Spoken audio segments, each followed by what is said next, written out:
మా BRS party కార్యకర్తల జోలికి వస్తే నిన్ను హుజరాబాద్ నియోజకవర్గంలో ఉరికిచ్చే రోజు వస్తే తస్మాత్ జాగ్రత్త అని హెచ్చరిస్తా ఉన్నాం. నువ్వు ఎంత పెద్ద మోసగాను అంటే నువ్వు కేసీఆర్ గారిని మోసం చేసినావు, హుజరాబాద్ ప్రజల్ని మోసం చేసినావు.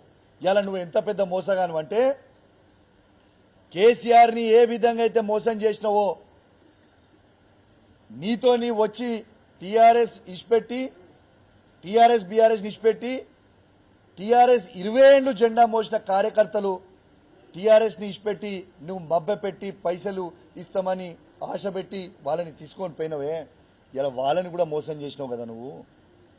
20 ఏళ్ల చరిత్ర వాళ్ళు ఉద్యమం చేసిర్రు, టీఆర్ఎస్ పార్టీ జెండా మోసిన వాళ్ళని మోసం చేసి తీసుకుపోయి నీ 2021 ఎలక్షన్ తర్వాత కనీసం ఒక్కరినన్నా నువ్వు పట్టించుకున్నావా వాళ్ళని? ఒక్కరినన్నా పట్టించుకున్నావా వాళ్ళని? కేసీఆర్ ని మోసం చేస్తావు, హుజరాబాద్ ప్రజల్ని మోసం చేస్తావు, నిన్ను నమ్ముకున్న కార్యకర్తలను మోసం చేస్తావు. ఏంటిదో హుజరాబాద్ లో ఇది చేసినావు. అరే హుజరాబాద్ ఇలా నీకు రాజకీయ భిక్ష పెట్టింది హుజరాబాద్ ప్రజలు.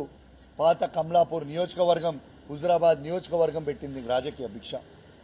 అట్లాంటి రాజకీయ భిక్ష పెట్టిన హుజరాబాద్ నియోజకవర్గంలో నువ్వు ప్రజల్ని పట్టించుకోకుండా ఇష్పెట్టి పోయి మల్కాజిర్లో పోయి నిలబడి హుజరాబాద్ ప్రజల్ని ఇష్పెట్టేసి ఇలా హుజరాబాద్ వాళ్ళు అన్నం పెట్టిందనే సబ్జెక్టు మర్చిపోయి మా షామీర్పేట్ గడ్డ అంటున్నావు. అరే వా, నీకు రాజకీయ భిక్ష పెట్టిన హుజరాబాద్ ప్రజల్ని మర్చిపోయి మా షామీర్పేట్ గడ్డ అంటున్నావు. అరే వా, చాలా అద్భుతంగా చెప్తున్నావు.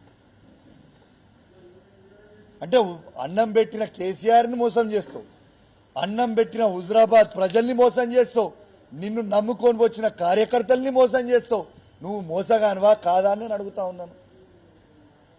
కానీ నేను చెప్తా ఉన్నా, టీఆర్ఎస్ ని ఇష్పెట్టి బీజేపీలో పోయిన ప్రతి కార్యకర్తకి నేను చెప్తా ఉన్నా,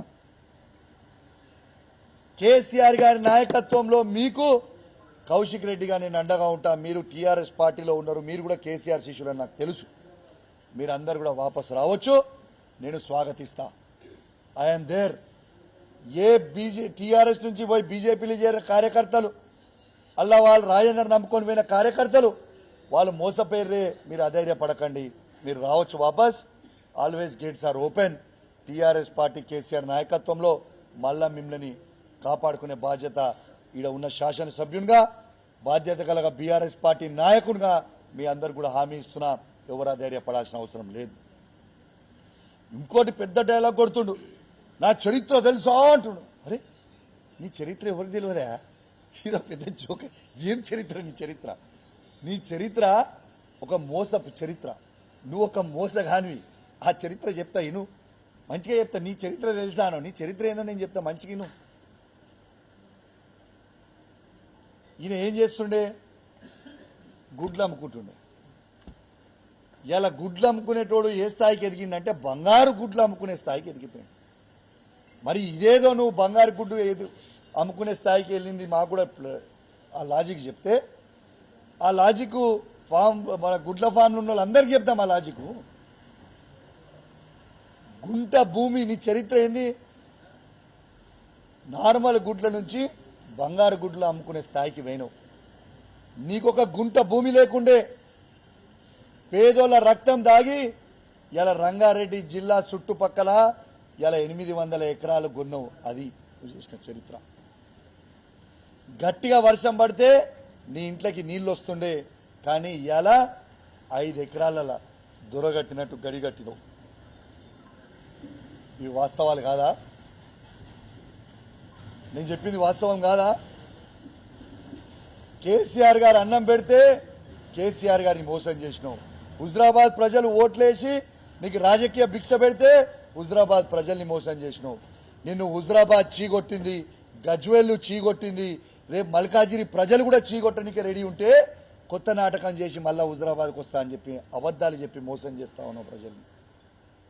నువ్వు చేసింది ఏముంది హుజరాబాద్కి? నువ్వు చేసిందేంది? నువ్వు బీసీ ముసుగులో ఉన్న దొరవి, బీసీ ముసుగులో ఉన్న దొరవి. నువ్వు కేసీఆర్ని విమర్శించే స్థాయి నీది కాదు. మళ్ళీ ఏం మాట్లాడుతుండే దాంట్లో? నేను బీసీలకి ఇది చేసిన, బీసీలకి భవన్ చేసిన నువ్వు భవన్లు నువ్వెట్లా కడతావో నాకు అర్థం కాదు. ముఖ్యమంత్రి కేసీఆర్ అయితే కేసీఆర్ భవనాలు కడతారు తప్పితే నువ్వేడా భవనం కడతావు? నువ్వు భవనాలు కట్టాను కదా బీసీల రాష్ట్రానికి. రాష్ట్రం తీసిపెట్టి పక్కకు పెడదాం. ఈ హుజురాబాద్ నియోజకవర్గంలో మండల్ హెడ్ క్వార్టర్లలో ఏ ఒక్క బీసీ భవనం అన్నా నువ్వు కట్టింది నాకు చూపిస్తావా? ఒక్క బీసీ భవనం నువ్వు కట్టింది చూపిస్తావా? నువ్వు బీసీల మీద ఏదో బాగా ప్రేమ ఉందని చెప్తున్నావు. ఒక్క బీసీ భవన్ హుజురాబాద్ నియోజకవర్గంలో హెడ్ క్వార్టర్లో ముదిరాజ్ బిడ్డలకైనా, యాదవ బిడ్డలకైనా, కురుమల బిడ్డలకైనా, గౌడ బిడ్డకైనా, పద్మశాలి బిడ్డలకైనా, ఎనీ బీసీ కమ్యూనిటీ రజక బిడ్డలకైనా ఒక్క కమ్యూనిటీ హాల్ నువ్వు హుజురాబాద్ హెడ్ క్వార్టర్లో కట్టించింది చూపిస్తావా? హుజురాబాద్లో కట్టుడు శాతగాలే కానీ రాష్ట్రంలో కట్టినట్టు. అరే వా, సిగ్గు లేకుండా మందికి పుట్టిన బిడ్డలు నాకు పుట్టిరని చెప్పుకుంటున్నట్టు ఈటల రాజేందర్ గారి వ్యవహారం అట్లా ఉంది. బాజాప్తు బీసీలకి ఆత్మ గౌరవానికి ఎవ్వరు ఊహించుకోని విధంగా ప్రతి కులానికి కేసీఆర్ గారే కట్టించారు బీసీలకి. గుర్తుపెట్టుకోండి, ఇది వాస్తవం. దిస్ ఈజ్ వాస్తవం. ఇలా ఈటల రాజేందర్ గారు ఏదో నేను బీసీ నాయకుడు అని చెప్తుండు. ఈటల రాజేందర్ గారు మీ సొంత అబ్బాయికి నాకు చెప్పడం ఇష్టం లేదు, కానీ ప్రజలు అనుకుంటున్న విషయం నీకు చెప్తా ఉన్నా. నీ కుటుంబ సభ్యులను ఏదో అనాలి, ఏదో దూషించాలని నా ఉద్దేశం కాదు. కానీ నువ్వు ఏ విధంగా మోసం చేస్తున్నావో, ప్రజలు ఏ విధంగా అనుకుంటున్నారో, ప్రజలు అనుకుంటున్నా ముచ్చట నీకు చెప్పాలని చెప్తా ఉన్నా. నువ్వు నీ సొంత కొడుకు పేరు ముదిరాజ్ అని పెట్టుకోలే, నీ సొంత కొడుకు పేరు రెడ్డి అని పెట్టుకున్నావు. నీ బిడ్డ పేరు ముదిరాజ్ అని పెట్టుకోలే, నీ బిడ్డ పేరు రెడ్డి అని పెట్టుకున్నావు. నిన్నగాక మొన్న నీకు పుట్టిన మనవని పేరు కూడా ఆఖరికి రెడ్డి అని పెట్టుకున్నావు. ఇక నీకు బీసీల మీద హక్కేముంటుంది బ్రదర్?